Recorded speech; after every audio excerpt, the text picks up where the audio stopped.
اللہ کے بہت سے ایسے برگزیدہ ولی گزرے ہیں کہ جب ان کی زبان سے جو کلام ادا ہوئے اللہ کی بارگاہ میں ان کلاموں کو مقبولیت کا شرف حاصل ہو گیا۔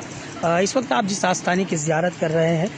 ان ولی کو چپشا ولی کے نام سے جانا اور پہچانا جاتا ہے۔ ایک مرتبہ کا واقعہ ہے کہ آپ سفر پر اپنے پیر و مرشد حضرت سعد اللہ میاں کے ساتھ تشریف لے جا رہے تھے، ساتھ میں آپ کے پیر بھائی حضرت مشہور شاہ مدنی رحمۃ اللہ تعالیٰ علیہ بھی تھے۔ آپ کا لوگوں کا جو بستر تھا وہ ایک گٹھری میں بندھا ہوا تھا، کبھی آپ اس بستر کو اٹھاتے تو کبھی آپ کے پیر بھائی حضرت مدنی میاں اس بستر کو اٹھایا کرتے تھے۔ راہ چلتے ہوئے آپ کو استنجا کی حاجت ہوئی، آپ نے وہ گٹھری پاس میں کھڑی ایک مورتی کے اوپر رکھ دی اور آپ استنجے کی حاجت کے لیے چلے گئے، اور اس کے بعد جب آپ واپس آئے تو کیا دیکھتے ہیں کہ آپ کے پیر و مرشد جو ہیں حضرت سعد اللہ میاں وہ کافی دور نکل چکے ہیں۔ حضرت سعد اللہ میاں اور مدنی میاں جب کافی دور نکل گئے تو جیسے ہی آپ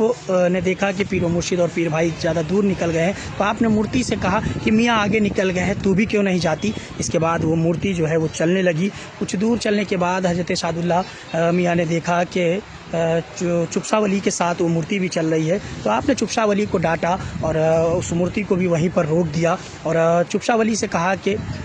کیوں دوسرے کو پریشان کرتے ہو؟ اگر تمہیں بستر اٹھانے میں تکلیف تھی تو مجھ سے کہہ دیتے تو میں اٹھا لیتا۔ جس کے بعد وہ مورتی وہیں پر رک گئی اور وہاں پر کئی چرواہوں نے آپ کی اس کرامات کو دیکھا۔ تو اللہ کے ایسے بہت سے برگزیدہ ولی گزرے ہیں جن کے زبان سے کسی کلام اگر کوئی کلام نکل گیا ہے تو اللہ اسے اپنی بارگاہ میں قبول فرما لیتا ہے۔ تو ایسے اللہ کے برگزیدہ ولی حضرت چپشا ولی بابا ہوئے ہیں، اور آپ کو آپ کے پیر و مرشد نے آپ زیادہ بات کرتے تھے۔ ایک مرتبہ آپ کے پیر و مرشد نے کہا چپ رہو، زیادہ کیوں بات کرتے ہو، جس کے بعد آپ نے تاعمر پھر ساری زندگی بات نہیں کی، اسی لیے آپ کو چپشا ولی کا لقب ملا ہے۔ آپ کو بتا دیں کہ یہ آستانہ جو ہے مدھیہ پردیش کے برہان پور کے آزاد نگر میں موجود ہے، اور جہاں پر خانقاہ قادریہ موجود ہے اسی آستانے کے اندر حضرت چپشا ولی کے ساتھ ساتھ حضرت سعد اللہ میاں، حضرت مشہور شاہ مدنی اور حضرت حافظ مستقیم شاہ مدنی رحمۃ اللہ تعالیٰ علیہ کے یہ آستانے موجود ہیں، اور اسی خانقاہ کے بالکل قریب میں ہی جو ہے